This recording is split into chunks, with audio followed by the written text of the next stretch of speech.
ഈശോ മിശിഹായ്ക്ക് സ്തുതിയായിരിക്കട്ടെ. ഈശോ മിശിഹായിൽ സ്നേഹിക്കപ്പെടുന്ന മാതാപിതാക്കളെ, സഹോദരങ്ങളെ, ദൈവത്തിൻ്റെ സ്നേഹവും ദൈവത്തിൻ്റെ അനന്തമായ കാരുണ്യവും നമ്മളിൽ എന്നും നിറഞ്ഞു നിൽക്കുവാൻ ഇടവരുത്തട്ടെ എന്ന് പ്രാർത്ഥിക്കുന്നു.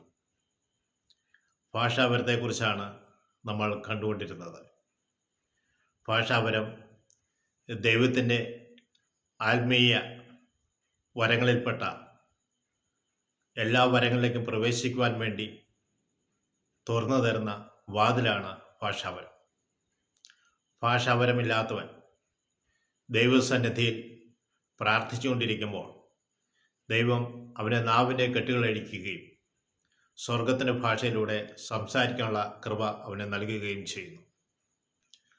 1 കൊരിന്തോസ് 14 അധ്യായം 12 തിരുവചനം ഇങ്ങനെയാണ് പറയുക: നിങ്ങൾ ആത്മീയ കാര്യങ്ങളിൽ ഉത്സുകരാണ്. ആത്മീയ കാര്യങ്ങളിൽ നിങ്ങൾ ഉത്സുകരായതുകൊണ്ട് നിങ്ങൾ സഭയുടെ ഉന്നമനത്തിന് വേണ്ടി പ്രയത്നിക്കുവിൻ. അപ്പോൾ ആത്മീയ കാര്യങ്ങളിൽ ഉത്സുകരായ നമ്മൾ സഭയുടെ ഉത്കർഷത്തിനായി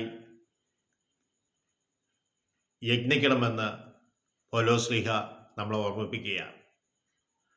ഭാഷാപരത്തോടെ സംസാരിക്കുന്നത് ദൈവത്തോടാണ്.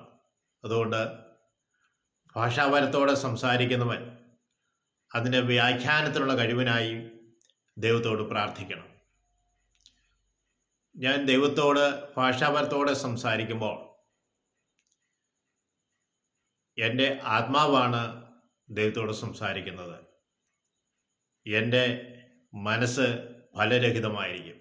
എന്നാൽ ഞാൻ ആത്മാവ് കൊണ്ടും മനസ്സുകൊണ്ടും പ്രാർത്ഥിക്കുകയും ആത്മാവ് കൊണ്ടും മനസ്സുകൊണ്ട് ആലപിക്കുകയും ചെയ്യും. 1 കൊരിന്തോസ് 14 അധ്യായം 22 തിരുവചനം ഇങ്ങനെയാണ് പറയുക: ഭാഷാപരം അവിശ്വാസികൾക്കുള്ളതാണ്, എന്നാൽ പ്രവചനം വിശ്വാസികൾക്കുള്ളതാണ്. നമ്മൾ വിശ്വാസത്തോടു കൂടി ജീവിക്കുമ്പോൾ പ്രവചനമാണ് സഭയ്ക്ക് ലഭിക്കേണ്ടത്. ഭാഷാപരത്തോടെ പ്രാർത്ഥിക്കുന്നവൻ തനിക്ക് തന്നെ അഭിവൃദ്ധി കൈവരുത്തുമെന്ന് നാം ഇന്നലത്തെ ക്ലാസ്സുകളിൽ കേൾക്കുകയുണ്ടായി.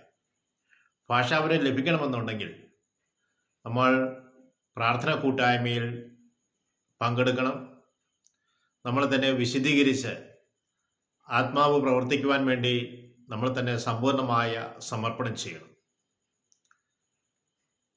വരങ്ങൾ ഉള്ളവരുടെ കൂടെ ആയിരിക്കുമ്പോൾ നമ്മളിലേക്കും വരങ്ങൾ വർഷിക്കപ്പെടും. ഭാഷാപരത്തോടെ പ്രാർത്ഥിക്കുന്നവരുടെ കൂടെ നമ്മൾ പോയിരുന്നാൽ ആദ്യമേ നമ്മൾക്കറിയില്ലായിരിക്കാം. അവർ ഉപയോഗിക്കുന്ന ഭാഷാപരം നമ്മൾ ഒരുപക്ഷെ ചൊല്ലിത്തുടങ്ങിയെന്നിരിക്കും. അല്ലെങ്കിൽ ഹല്ലേലൂയ ഏതെങ്കിലും വാക്കുകളിലൂടെ നമ്മൾ ദൈവത്തെ സ്തുതിക്കുമ്പോൾ, ആത്മാവിൽ സ്തുതിക്കാൻ തുടങ്ങിക്കഴിയുമ്പോൾ നമ്മുടെ അടുത്തിരുന്ന് പ്രാർത്ഥിക്കുന്നവരുടെ ഭാഷ ആയിരിക്കില്ല നമ്മൾ പ്രാർത്ഥിച്ചുകൊണ്ടത്. കഴിയുമ്പോൾ നമ്മൾ ആരും പഠിക്കാത്തൊരു ഭാഷ, കൂടെ ഇരുന്ന് പ്രാർത്ഥിക്കാത്ത ഭാഷ ദൈവം നൽകുന്നതായി കാണുവാൻ സാധിക്കും. ആ ഭാഷാപരത്തിലൂടെ നാം നമ്മുടെ ആത്മാവ് കൊണ്ട് പ്രാർത്ഥിക്കുമ്പോൾ രഹസ്യങ്ങളെക്കുറിച്ചാണ് ദൈവത്തോട് സംസാരിക്കുന്നത്. അത് സഭയുടെ ഉത്കർഷത്തിനും അനേകരുടെ ജീവിതത്തിന് അനുഗ്രഹമായി തീരുവാനും കാരണമായി തീരും. അതുകൊണ്ട് ആത്മീയ കാര്യങ്ങളിൽ ഉത്സുകരായ നമ്മൾ സഭയുടെ ഉത്കർഷത്തിനായി യജ്ഞിക്കേണ്ടതായിട്ടുണ്ട്. ഈശോയെ, ഞങ്ങളുടെ പ്രാർത്ഥനകൾ കേട്ട് ഞങ്ങളെ നീ അനുഗ്രഹിക്കണമേ. ഞങ്ങൾക്ക് ഭാഷാപരം അവിടുന്ന് നൽകണമേ. ഞങ്ങളുടെ നാവിനെ വിശദീകരിച്ചുകൊണ്ട് അങ്ങയുടെ സന്നിധിയിൽ ഞങ്ങളുടെ ഹൃദയം ഉയർത്തി ഞങ്ങളുടെ മനസ്സുകൊണ്ട് ആത്മാവ് കൊണ്ടും പ്രാർത്ഥിക്കുവാൻ തക്ക വിധം ഞങ്ങളിവിടുന്ന് ഒരുക്കണമെന്ന് പ്രാർത്ഥിക്കുന്നു. ഞങ്ങൾ ഭാഷാപരത്തിൽ പ്രാർത്ഥിക്കുമ്പോൾ അങ്ങോട്ട് തന്നെയാണല്ലോ പ്രാർത്ഥിക്കുന്നത്. ഈശോയെ, ഞങ്ങൾക്ക് ഭാഷാപരം നൽകി അനുഗ്രഹിക്കണമേ. ചില വരങ്ങളിലേക്ക് പ്രവേശിക്കുവാൻ ഭാഷാപരം ചിലപ്പോൾ അത്യാവശ്യമായി നിന്നിരിക്കും.